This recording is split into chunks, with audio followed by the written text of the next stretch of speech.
자, 안녕하세요.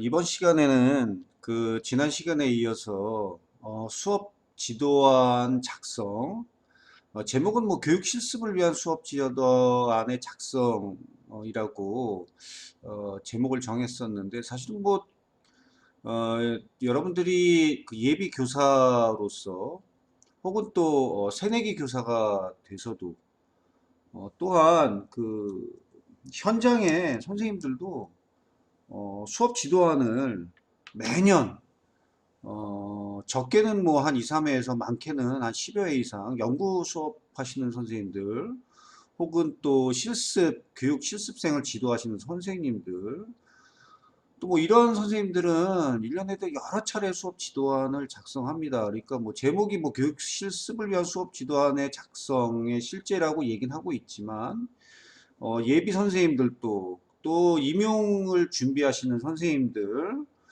또 평가를 위한 선생님들 또 새내기 선생님들 경력 선생님들 모두 이거 공통의 과제이고 또 선생님들이 어떤 면에서는 가장 중요한 선생님들의 역량입니다. 그렇기 때문에 두 가지가 충돌하는 경우가 있죠. 수업 지도안을 작성을 잘해야 된다는 부담감과 이 수업 지도안의 작성은 나의 수업과 연계가 되어 있죠. 그리고 그 현장의 선생님들은 그 수업을 공개해야 되기 때문에 필수적으로 반드시 수업 지도안을 작성해야 합니다. 그러니까 교육 실습을 위한 실습 과정에서의 수업 지도안일 뿐만 아니라 선생님들이 뭐 교사가 되기 위한 평가의 과정이라든가 또 새내기 선생님으로서 또 경력 교사로서 다르지 않다는 걸 말씀을 드리겠습니다. 그 지난 시간에 잠깐 그 기억을 좀 더듬어 보면 지도안을 두 가지로 이렇게 간단하게 설명을 했어요. 첫 번째는 이제 야간이었고 두 번째는 세반이었는데 야간은 뭐 여기는 뭐 평소 수업 지도안 그러는데 한 차시 수업을 요약해서 볼 수 있도록 공유할 수 있는 나도 보고 또 다른 사람도 볼 수 있게 해놓은 그런 지도안을 야간이라고 합니다. 보통 이제 짧게는 뭐 단원 목표, 교수학습 과정, 뭐 그다음 평가, 형성 평가까지 이렇게 간략간략하게 한 차시 분량으로 이렇게 요약된 것들을 그냥 야간이라고 표현하기도 하고 요런 식으로 이제 구성이 주로 되어 있죠. 근데 이거는 이제 한쪽짜리인데 이제 한쪽짜리로 한쪽에 모든 이제 내용들이 다 이렇게 담겨 있죠. 대단원, 중단원, 소단원, 뭐 차시, 교과서 쪽수, 학습 목표, 수업 모형, 평가 방법, 거기다 준비물, 그리고 이제 그 교수학습 그 활동과 내용 단계들이 이게 구성되어 있죠. 그리고 왼쪽에 보면 이제 그 지난 시간에 말씀드렸다시피 가장 일반적으로 쓰이는 뭐 도입 전개 정리 뭐 이런 정도로 하는데 저는 이제 다른 것도 제안을 했었죠. 이 도입 전개 정리가 지금 뭐 현장에 많이 그 일반화 정착되어 있지만 어, 교육과정도 변화되고 했으니까 좀 새로운 시도를 할 필요가 있다. 그래서 저 같은 경우는 이제 공감, 소통, 내면화라는 경우를 하기도 하고 그 밖에 이 학습 단계는요. 이 교수 학습 그 모형이나 방법에 따라서 다 다릅니다. 예를 들면 뭐 언어 교수에서 잘 쓰이는 직접 교수법에서 쓰이는 것, 그 다음에 이제 과학이나 수학과에서 쓰는 문제 해결 학습법, 그 다음에 또 예체능에서 쓰는 탐구학습 모형이라든가 뭐 이런 그 교과의 특성에 맞는 그 교수 학습 방법에 따라서 학습 단계를 달리하기도 합니다. 이렇게 이제 표현되어 있는 게 이제 한쪽짜리 이렇게 보여진 게 야간이라고 볼 수 있는데 이게 야간이라고 해서 꼭 한쪽짜리로 되어 있는 건 아닙니다. 뭐 두 쪽, 세 쪽, 많게는 뭐 네다섯 쪽까지도 갑니다. 왜 네다섯 쪽까지 가냐 하면 이게 일단 한 차시에 그 이렇게 한쪽으로 보이지만 여기 그 이 한 차시에 들어가는 여기 내용 보시면은 학습 활동이 있지 않습니까? 그 학습 활동이 하나 학생들 활동지가 있어요. 근데 보통은 이제 그 학습 활동지를 뒤에 첨부를 하게 되거든요. 그러면 뒤에 이제 그 야간이지만 뭐 그 학생들의 학습 활동지가 첨부가 되고, 그 다음에 이제 형성평가를 하게 되면 그 형성평가도 야간이지만 이원 목적 분류표라든가 평가 분류표라든가 이런 것들을 첨부하고, 거기에 평가 그 영역이나 요소, 채점 기준 이런 걸 넣으면 또 쪽수가 늘어납니다. 그 다음에 조금 더 자료를 더 보여주고 싶다 그러면은 그 교수학습 자료, 교수학습 자료로 별도의 지면으로 이렇게 구성할 경우에는 야간이지만 이렇게 한쪽 일기보다는 많게는 한 네다섯 쪽까지 갈 수도 있다는 걸 말씀드리겠습니다. 그 다음에 이제 세안으로 이제 분류를 했는데, 이 뭐 야간 세안 이거는 뭐 교수학습 용어도 아니고 교육 과정의 용어도 아닙니다. 그냥 우리가 일반적으로 현장에서 좀 줄여서 간략하게 표현한 걸 야간이고, 아주 자세하게 디테일하게 표현한 걸 세안 그렇게 얘기를 하는데, 이 세안은 이제 주로 공개 수업할 때, 연구 수업할 때, 모범 수업할 때, 뭐 예산을 받아서 활용하는 정책 연구 수업 같은 데 이제 많이 합니다.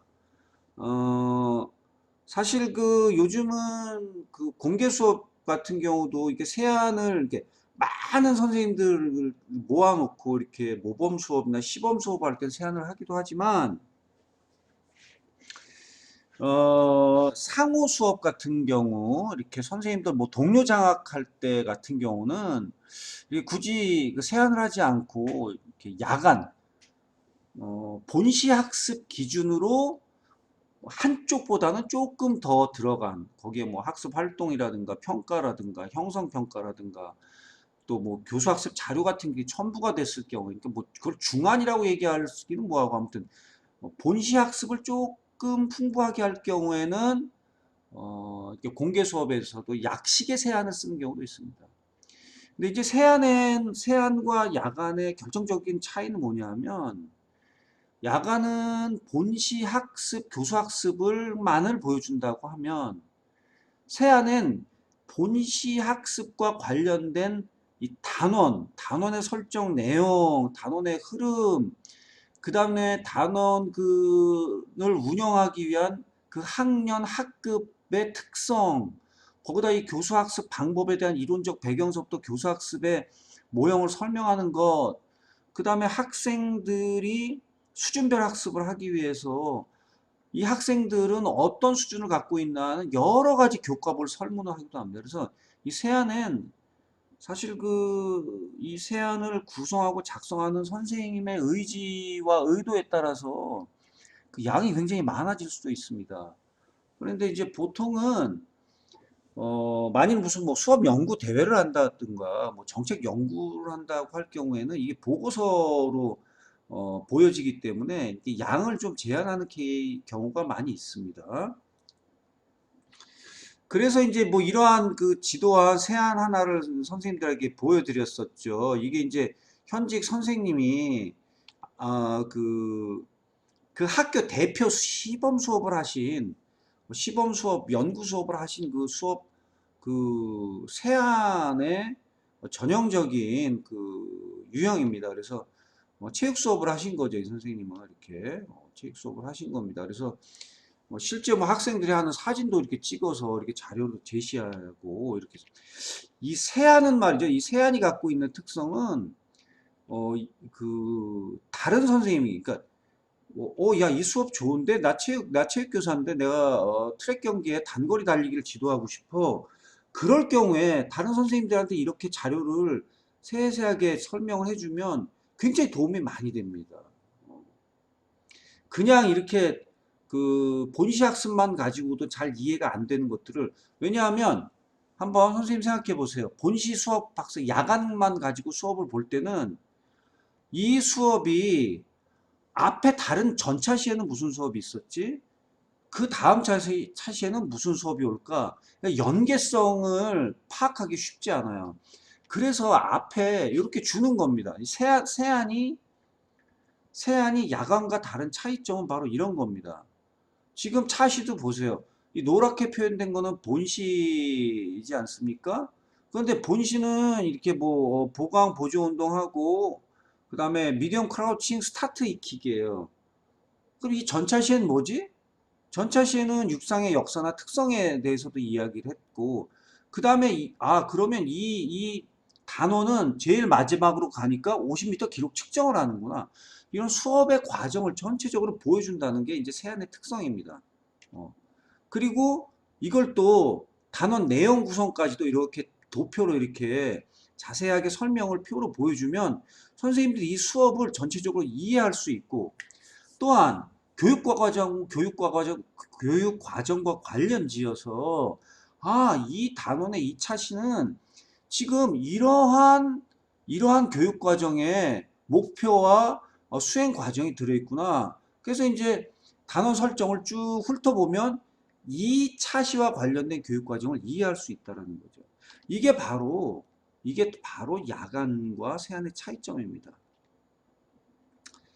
자, 그럼 이제 선생님들에게 제가 실습을 하기 전에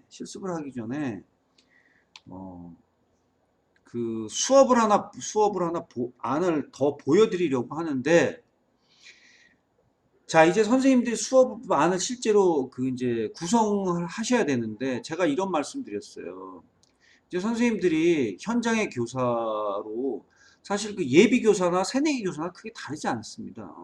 또 현장의 선생님들도 마찬가지예요. 수업 지도안을 지금 공개 수업을 하려고 할 때,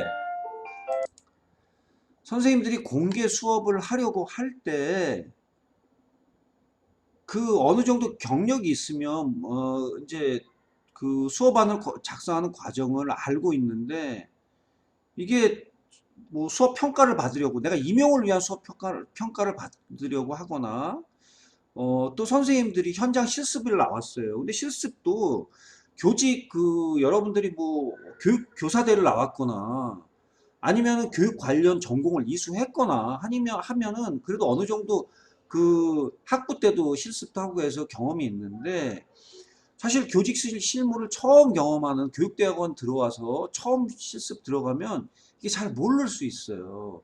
그러면 일단 선생님들이 그 학교에 배치가 돼서 자, 수업을 지도안을 만들려고 할 때 내가 당장 어떻게 해야 될지 모릅니다. 어. 뭐 요즘 정보통신이 워낙 디지털 리터러시 능력들이 좋아지셔서 또 여러분들 뭐 커뮤니티에 들어가서 좋은 자료들을 막 공유받아서 하시겠죠, 뭐. 요즘 그런 거 많지 않습니까? 뭐 예비교사 커뮤니티도 있고, 선생님들 그 교육 실습, 교생들을 위한 각 교과별 커뮤니티도 많아서 그 안에 가면 수업안 아마 많이 있을 겁니다. 그런데 실제 선생님들이 현장의 교사가 들어오면 선생님들 어느 학교에 갈지 배치가 될지 잘 모르잖아요.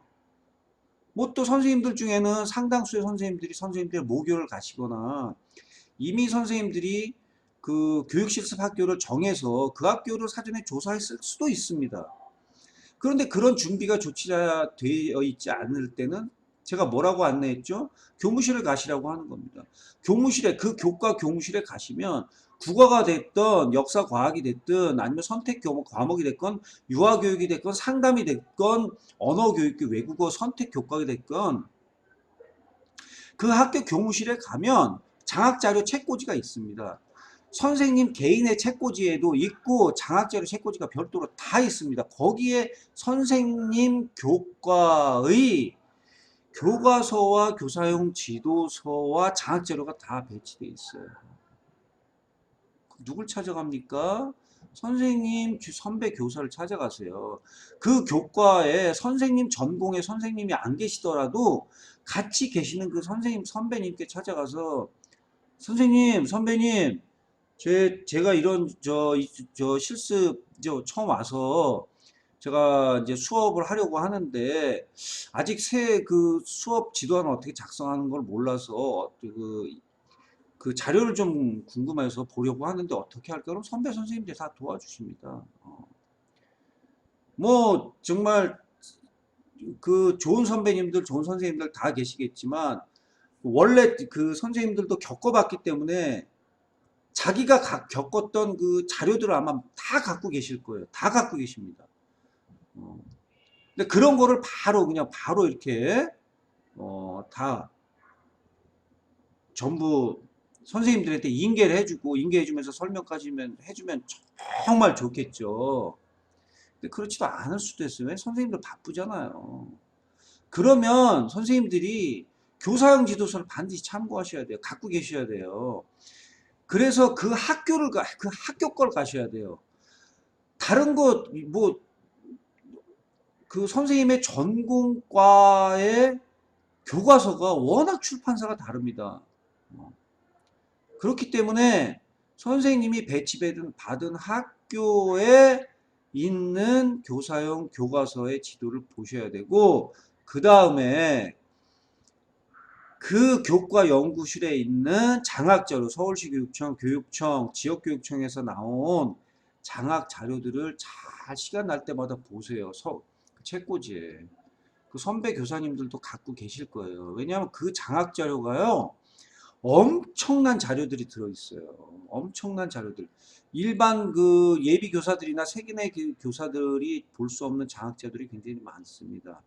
그렇게 하시면 선생님들이 수업안을 만들 때 큰 부담이 없다는 겁니다.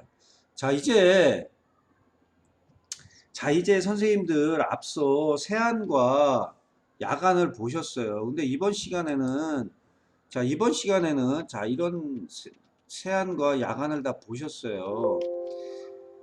자, 이제 선생님들께 제가 뭘 보여드리려고 하냐면, 소위 수업을 한다 하시는, 날다 뛴다, 날고 뛰는 선생님들, 연구대회에 수상 경력이 있는 선생님들의 세안을 하나 보여드릴 거예요.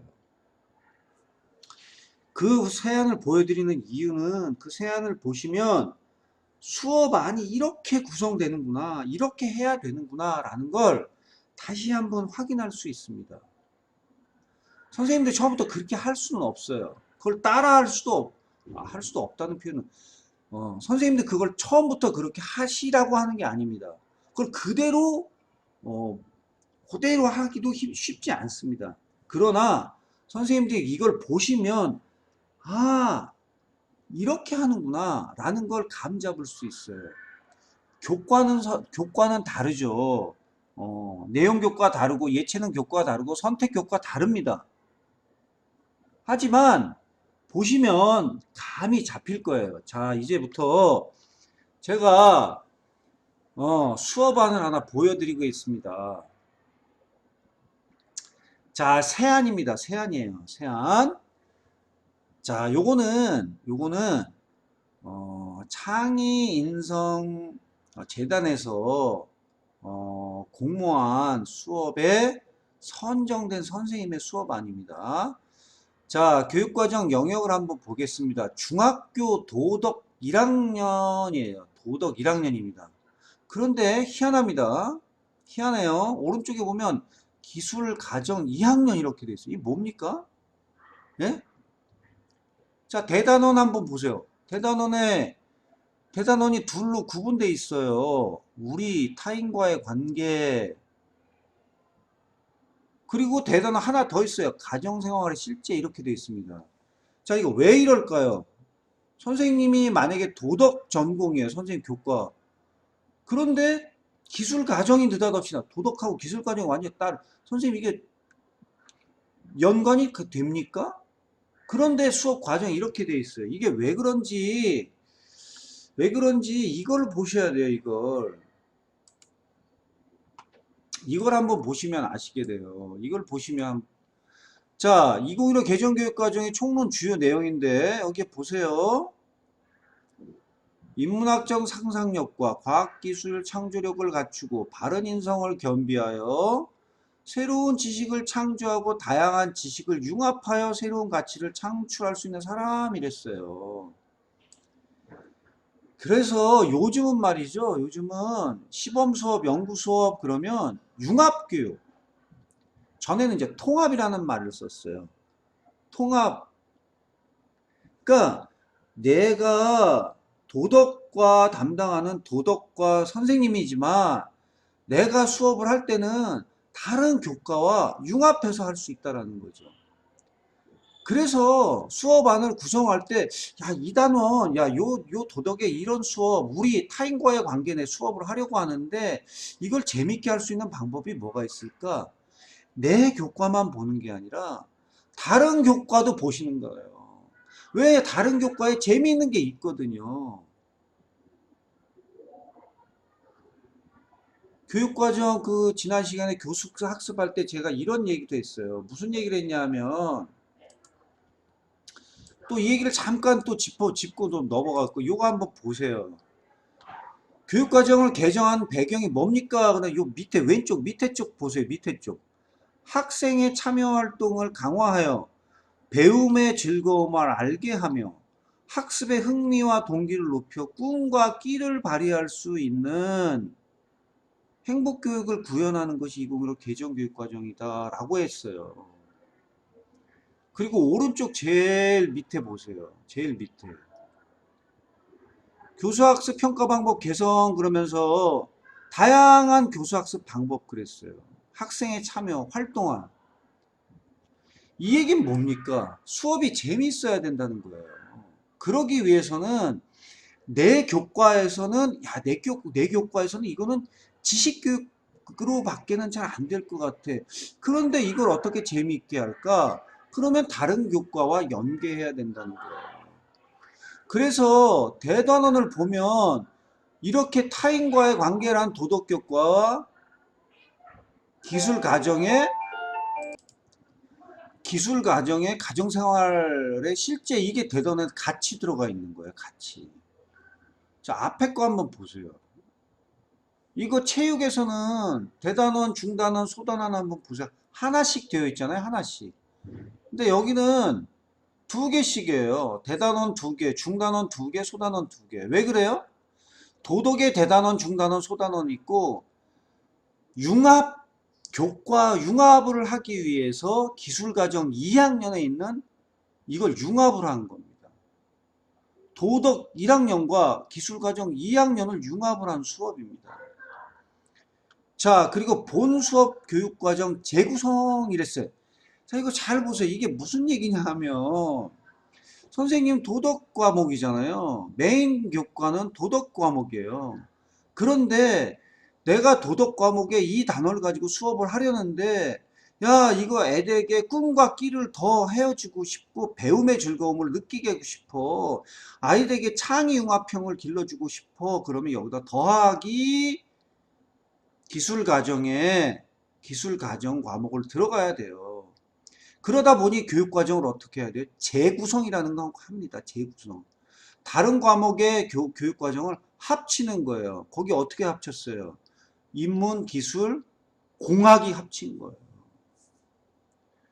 자, 그러다 보니까 이 밑에 보세요. 수업 주제는 우리 타인과의 관계야. 그리고 수업 주제가 뭐냐 하면 노인과 같이 거주할 수 있는 주택을 설계하는 거예요. 그런데 교과를 융합을 하는 거예요. 뭐가? 기술과 공학이 들어간 거예요. 기술은 뭐야? 중학교 2학년에 주거공간 활용이라는 이 단원 그리고 공학의 기술적 원리가 들어간 거예요. 그러니까 교육 내용도 한번 보세요. 도덕은 노인을 공경하는 이유와 노인 문제를 이해해야 한다. 사실 교육 내용으로 보면은 이거 학생들이 보기에는 너무 재미없어 이거 내용 중심이잖아요. 게다가 핵심 개념은 또 노인 문제 해결 방안이에요. 노인 문제 해결 방안. 자, 보세요. 교육 내용과 핵심 개념, 이 핵심 개념을, 지도 안에 핵심 개념을 넣는 이유가 뭐라고 했어요? 제가 교육과정을 이야기하면서 이 교육과정은 무슨 교육과정이라고 얘기했냐면 이 교육과정은 개념 중심 교육과정이라는 표현도 썼어요. 역량 중심의 교육과정, 핵심 역량, 2015 개정교육과정이 뭡니까? 라고 물어보면 그거는요 역량 중심 교육과정이에요. 그리고 교과를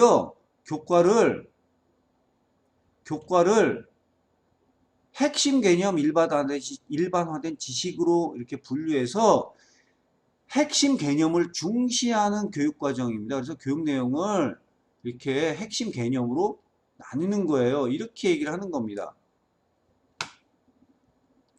자, 그래서 세안의 두 번째 보면 교육 내용 옆에 핵심 개념이 이렇게 나오는 겁니다. 자, 융합교과는 뭐였어요? 기술교과, 공학교과가 있잖아요. 기술교과에서 핵심 개념은 유니버셜 디자인, 공학에서 핵심 개념은 설계 기반이에요. 자, 여러분들이 이제 세안을 작성할 때는 도덕은 요거 한 개 교과만을 했다면 요것만 썼겠죠. 그런데 융합을 했기 때문에 기술 과정에 기술과 공학을 융합했기 때문에 이렇게 되는 겁니다. 그리고 단원을 해설하는 겁니다. 이제 단원을 쭉 밑에 요게 뭐냐 하면 단원의 개관과 비슷한 내용입니다. 이렇게 단원 설정 이유 하는 것과 요렇게 이제 여기에는 이렇게 들어간 겁니다. 이렇게. 그리고 나서 단원의 개관이었죠. 앞에는 단원의 개관이었는데 여기서는 수업 주제를 설명한 겁니다. 단원의 개관이라는 거는 보통 교사용 지도에서 일반적으로 쓰이는 용어예요. 단원의 개관이라고 얘기를 해서 단원의 개관이라도 얘기를 해도 되고 수업의 주제 설명이라고 해도 됩니다. 그건 정해져 있는 게 아니라 선생님이 어떻게 제목을 설명하게 더 자세하게 설명할 수 있는 거예요. 이 선생님은 어떻게 했냐면 이 선생님은 본인의 주제 수업 주제를 설명한 거예요. 본인의 수업 주제가 뭡니까? 노인을 공경하는 노인과 거주할 수 있는 주택 설계학이에요. 대주제 단어는 우리 타인과의 관계고 노인 공경인 거죠. 여기 노인 공경의 소주제는 노인을 공경해야 되는 이유 뭐 이런 겁니다. 그래서 수업 주제를 중심으로 설명을 한 건데 여기를 어떻게 또 추가를 했냐면 융합을 하다 보니까 또 이 수업 연구 대회가 창의재단에서 한 거예요. 그러다 보니 도덕 교과였는데 창의인성을 융합한 거예요. 그러면서 도덕 교과에서는 노인 공경인데 야 이거를 어떻게 창의재단에서 하는 게 나 상 좀 받아야 되겠어. 그러다 보니 인성하고 융합한 거예요. 그래 인성하고 융합할 때 재미있게 수업을 하면 뭐하지? 가정 들여온 거야 가정. 자 이래서 수업 모형을 하나 이제 또 해야 되겠다 그래. 우리 아까 세안 얘기했었죠. 야간과 세안의 차이점은 뭐예요?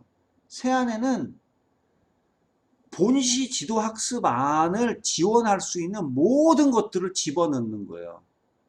그런데 이 선생님은 여기에 수업 모형을 굉장히 중시한 거예요. 굉장히 수업 모형을 중요하게 생각을 해서 이 선생님은 본인 교과는 도덕이었지만 수업 모형을 내가 도덕 수업을 잘하기 위해서는 내가 그 전에 교육학 시간에 교수학습 교육과정 수업식 그 강의 때 배운 문제 해결 학습 모형이 있어. 나 이걸 가지고 도덕 수업을 좀 해야 되겠어. 이렇게 생각을 한 겁니다. 그래서 이 선생님은 이 도덕 교과 이 도덕 선생님은 수업안을 구성을 할 때 문제 해결 학습 모형을 쓰신 거예요. 게다가 도덕과의 특성화해서 공동 문제 해결 모형이라는 걸 쓴 겁니다. 이 공동 문제 해결 모형이라는 건 도덕과에서 쓰이는 교수학습 모형 수업 방법인 거예요.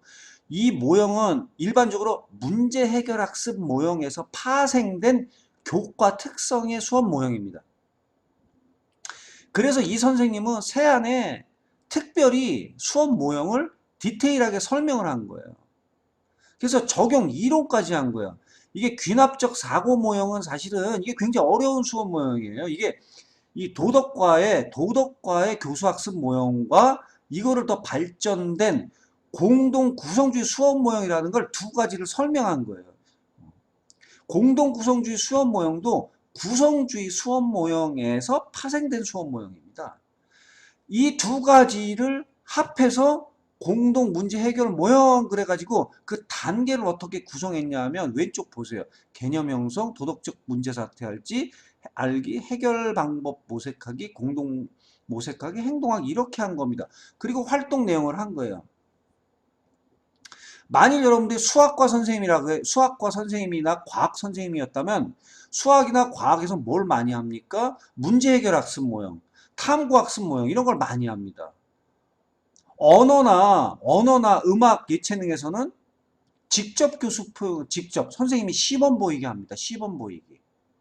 물론 문제 해결 학습도 많이 씁니다. 또 하나의 수업 모형을 쓰기도 하지만 두 가지 이상의 수업 모형을 쓰기도 합니다. 제가 나중에 이제 수업 교수 학습 때 말씀드리겠지만 수업 전략, 수업 모형, 수업 방법 이거 좀 다 다릅니다. 약간의 차이가 있어요. 또 수업 방법을 할 때 뭐 협력 학습 이렇게 할 수 있습니다. 공동 문제 해결 학습 모형 그래서 이런 단계 적용 이론은 이렇지만 여기에다 협력 학습 방법 그러면 모둠 활동을 하는 것도 나오는 겁니다. 자, 그래서 이제 수업의 흐름을 보는 거예요. 자, 이제 본시 학습을 해야 되는데 이 수업, 내가 하는 교과 수업, 노인공경이라는 수업으로 본시 수업을 하려는데 이 수업은 어떻게 흐름이 되는지 수업 흐름을 이렇게 표로 보여주는 거예요. 그래서 첫 번째는 개념을 형성해야 되겠다. 왜 개념을 먼저 합니까? 아까 앞서 얘기했었죠. 아까 말씀드렸었죠. 2015 개정교육과정은 역량중심 교육과정이다. 그리고 개념중심 교육과정이다. 핵심 개념을 중요하게 생각한다. 모든 교과입니다. 여기 도덕과뿐만 아니라 국수사과, 은미실체, 선택교과, 외국어 교과 다 그렇습니다. 다 특성화 교과 모두 다 핵심 개념을 중시합니다. 그래서 개념 형성을 매우 중요하게 얘기합니다. 모든 교과가. 그 다음은 이제 도덕적 문제 사퇴 이렇게 했어요. 만일 수학이었으면 뭐예요? 수학의 개념 문제 사퇴 알기로 이렇게 갔을 겁니다. 과학이었다면 뭐죠? 과학이었다면 지리, 환경, 지구과학 뭐 이런 거여야 되겠죠. 그 다음 해결 방법 모색하기, 공동으로 모색하기, 행동하기 뭐 이런 겁니다. 이거는 도덕 교과가 아니라 다른 교과에도 다 적용이 가능한 겁니다. 이 문제 해결 학습법은 거의 모든 교과에 다 활용이 돼요. 근데 여기서는 도덕 교과의 특성화된 교과 수업 모형을 적용하고 수업 흐름을 이렇게 얘기한 겁니다. 이런 거는 사실 그대로 쓰셔도 굉장해요. 교과만 바꿔도요. 여기 도덕적 문제 사퇴 그럼 수학적 문제 사퇴, 기하학의 문제 사퇴, 함수의 문제 사퇴, 도덕적 문제 사퇴 분석 및 결과 예측 그러면 뭐죠? 르네상스 시대의 화가들의 성향, 수채화 분석 뭐 이런 식으로 다 바꿀 수 있습니다. 자, 그 다음 스팀 수업계획안 이렇게 냈어요. 스팀 수업계획안. 이게 창의재단 거라 그러는데 요즘 선생님들 거의 모든 수업에 스팀을 적용합니다. 우리나라는 이제 스팀을 하는데 원래 이제 스템을 합니다. 스템. 우리 여기 A는 아트가 들어간 겁니다. 아트, 예체능이 들어간 겁니다. Society, Technology, Environment, 또 뭐 아트, 매스매틱 이런 게 모두 융합된 겁니다. 여기선 뭐죠? 기술이 들어간 거죠. 여기는 이제 도덕 교육이었지 않습니까? 도덕에서 이 선생님은 뭘 했어요? 가정기술 교과를 연결하면서 기술 교육을 한 거예요. 그러니까 스팀이 적용이 된 거죠. 그래서 잘 보세요. 창의융합 요소, 인성 요소를 넣은 거죠. 왜냐하면 도덕이라는 건 사실 인성 요소가 많지 않습니까? 단원이 노인 공경이었는데 노인 공경을 어떻게 할 거냐? 노인들을 복지를 생각해 보자. 그럼 노인들에게 특화된 주거 공간은 어떻게 할 거냐? 이렇게 재미있는 수업을 한 거예요. 배움과 끼를 살리고 학생들이 정말로 즐겁게 참여할 수 있는 수업이 되도록 하게 하다 보니 이런 수업이 된 거예요. 그래서 수업안을 짤 때 평가 기준 두고 항상 뭐라고 했습니까? 교육과정 보시라고 그랬죠. 성취 기준과 학습 목표를 반드시 보시라고 그랬죠. 제가 실습할 때 그거 이제 보시라, 그 나중에 보여드릴 겁니다. 학교 교과실 가시라고 그랬죠. 교과 교무실에 가면 장학자료실이 있고, 거기에 수업 서고에 가면은 교사용 지도서 있고 다 있다 그랬죠. 그리고 학교 가시기 전에 선생님들이 꼭 받아보셔야 될 게 뭐라 그랬어요? 그 학교 교육과정이라 그랬죠. 그 학교 교육과정에 보면 그 학교 교육 목표 있고, 그 학교의 교과가 쭉 나열돼 있고, 그 학교에서 하는 모든 교과의 성취 기준 학습 목표가 다 명시적으로 나와 있어요. 제가 다음 시간에 그거 보여드릴 겁니다. 다. 그 학교 실제로 나온 거. 거기에 있는 걸 그대로 한 겁니다. 그리고 거기에 수업 주제를 놓고, 그리고 내용 융합을 어떻게 했나 이렇게 한 거예요. 그리고 수업 모형 뭐라 그랬어요? 공동 문제 해결 모형, 학습 형태 그랬어요. 여기 이게 중요한 겁니다. 학습 형태. 수업 모형은 공동 문제 해결 모형이에요. 공동 문제 해결 모형. 그런데 여기 학습 형태를 어떻게 할 거냐? 개인별 수업도 하지만 모두막 수업도 하겠다는 겁니다. 모두막습. 요즘 얘기하는 협력학습. 모두학습, 협력학습. 여기에 앞서 공동 구성주의 그럼 누가? 삐아제 비고츠키죠. 이건 제가 나중에 교수학습 시간에 이건 좀 디테일할 때 자세하게 좀 자세하게 얘기할 때 다시 한번 말씀드리겠지만, 구성주의는 비고츠키의 구성주의입니다. 이 구성주의에서 나온 게 모두학습, 협력학습이에요. 수업 모형은 공동 문제 해결 학습, 문제 해결 학습이라는 거지만 학습 형태 방법은 협력 학습을 따고 있다. 왜? 구성주의이기 때문에. 학생 스스로 학습을 하기 위해서 하는 거기 때문에 여기는 모둠 학습을 하는 거예요. 자, 교수학습 과정 한번 보겠어요. 자, 아까 야간을 본 거, 이거는 이제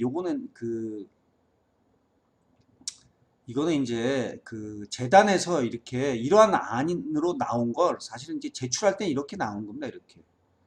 제출은 이렇게 해요. 제출은 이렇게 하는데 이걸 이제 재단에서 이게 선정돼서 이제 돈 들여서 이렇게 만들어 놓은 겁니다.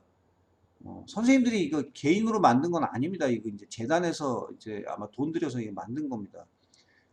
그런데 여러분들 그 능력 있는 선생님들이 이렇게 만들 수 있으면 뭐 좋겠죠. 만들 수 있는 선생님들 계실 겁니다. 자, 이렇게 한 겁니다. 도입 그랬죠. 도입 단계 뭐 했어요? 도입의 학습 목표. 노인을 공경하는 이유를 설명할 수 있다. 노인공의 자세를 일상 속에서 실천할 수 있다.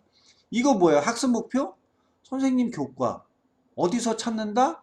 선생님 실습하는 학교. 선생님 재직하고 있는 학교. 선생님이 공개 수업을 해야 되는 학교. 그 학교의 교육과정 안에 선생님이 소속된 교과에 들어있는 그 교육과정에 보면 나와 있다. 학습 내용은 어디서 본다? 학습 내용은 교육과정에 다 표현할 수 없어요. 그럼 뭘 보라고 했어요? 선생님이 하는 선생님 교과에, 선생님 학년에, 그 교과에, 교과서에, 그 교과서를 만든 출판사에, 그 출판사에서 선생님들에게 공짜로 준 교사용 지도서를 보시면 돼요. 교사용 지도서 없어. 돈 주고 사야 되는데 나 못 샀어. 그럼 교과서 보시면 됩니다. 학생들이 갖고 있는 교과서를 보시면 돼요. 어디 있냐고요? 선생님 소속된 학교에 학생들이 보고 있는 걸 보시면 됩니다. 거기에 나와 있습니다.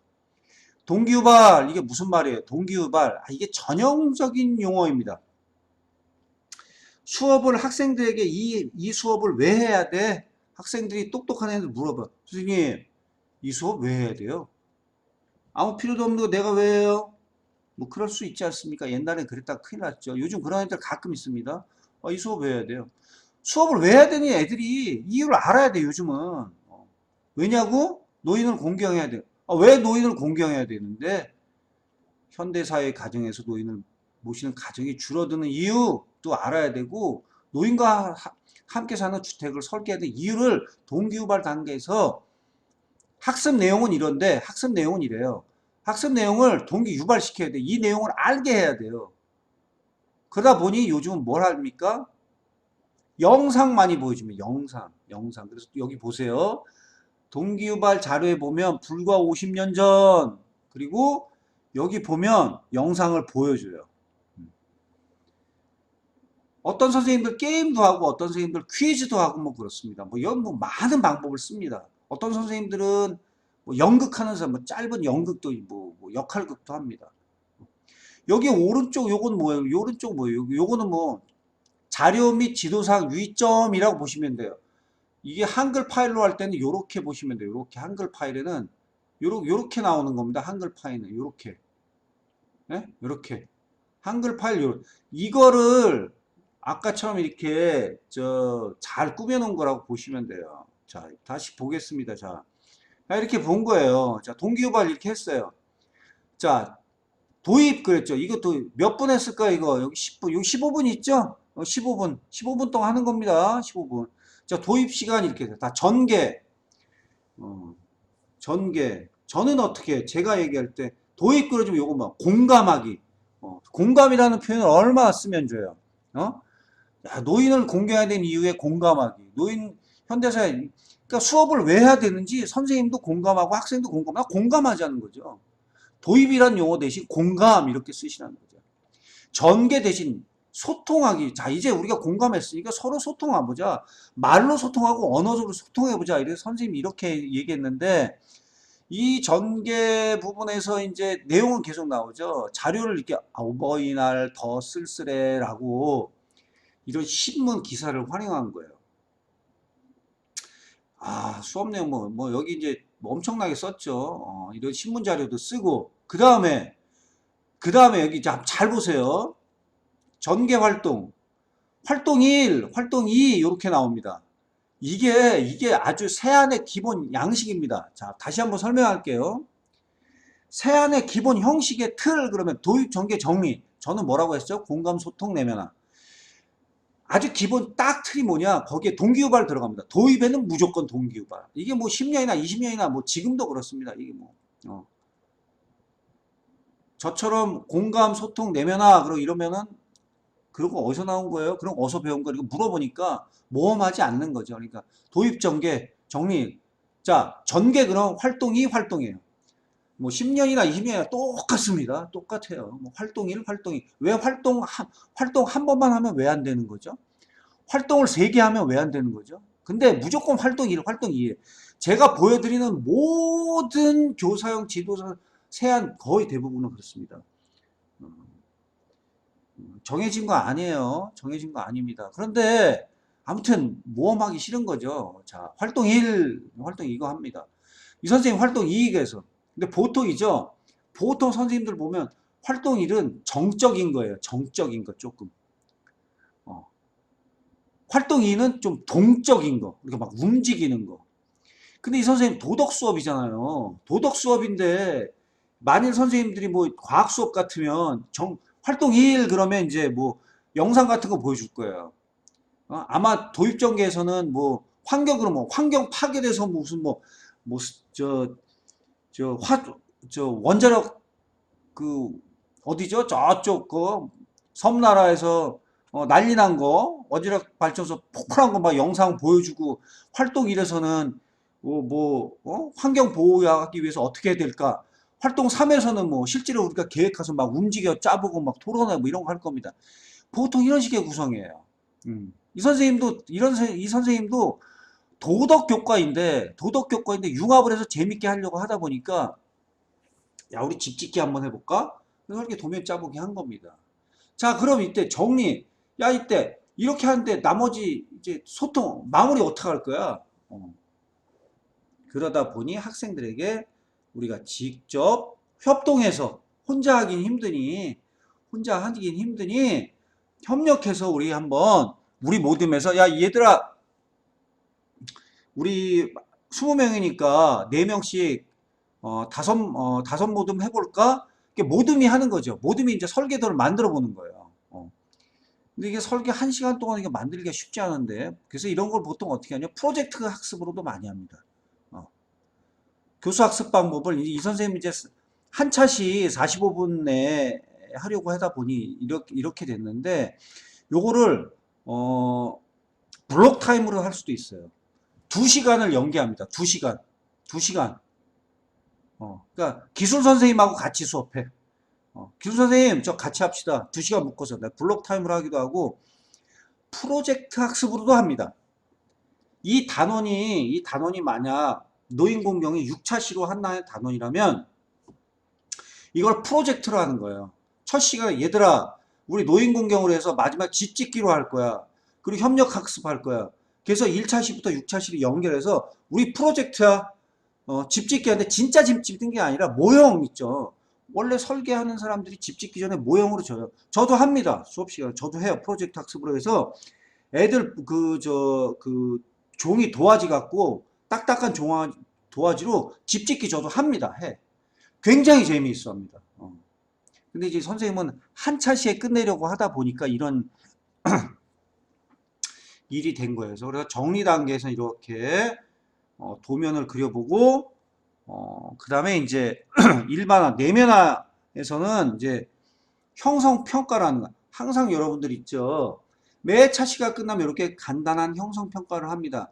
그런데 이제 우리가 평가를 디테일하게 할 때는 다음에 제가 그 이제 과정 중심 평가 우리 다음 강의에는 제가 그 과정 중심 평가에 대해서 실제로 작성하는 것도 할 거예요.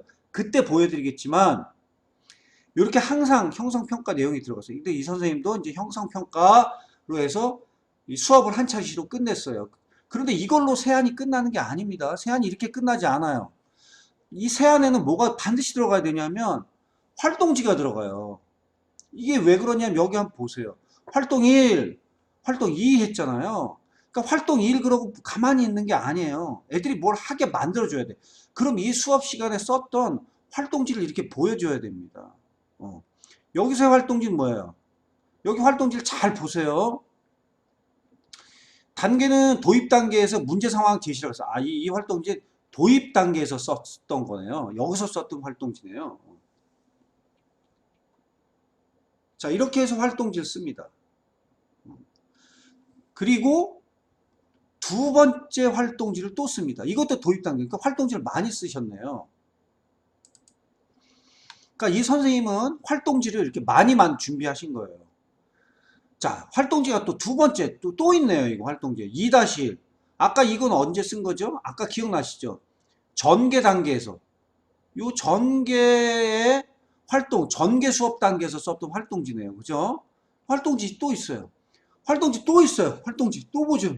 활동지 엄청 만드셨네요. 이 선생님 뭐 수업 준비 엄청 하신 거죠, 지금. 수업 준비 엄청 하신 거예요. 그래서 활동지가 벌써 보세요. 도입 단계에서 활동지 하나, 둘, 전개 단계에서 활동지 둘. 게다가 마무리 단계에서 또 활동지까지 쓰셔요. 활동지 엄청 만드셨죠. 이 선생님도 여기서 끝난 거 아닙니다. 형성평가지까지 만드셨어요. 와, 형성평가지 정말 잘 만드셨네요. 야, 그러니까 뭐 연구 수업 한 게 뭐 만만하지 않을까 했어요. 근데 이런 연구 수업이 왜 의미가 있냐면 요걸 선생님들이 그대로 쓰신다는 게 좋게. 이렇게 이런 거를 선생님들이 모아두셔야 돼요. 모아두시면은 여러분들이 어떤 그 학교에서 뭐 학부모 수업 공개라든가 선생님들이 뭐 실습학교 선생님들이 나중에 현장에 나와서 실습학교에 담임 선생님 되실 수 있잖아요. 이거 그대로 쓰시면 돼요. 이거 그대로 쓰시면 돼요. 그리고 평가를 할 때도 이렇게 개별학습 활동 평가지를 만드신 거예요. 잘 만드셨죠. 잘 만드셨어요. 그 다음에 모둠 활동 평가.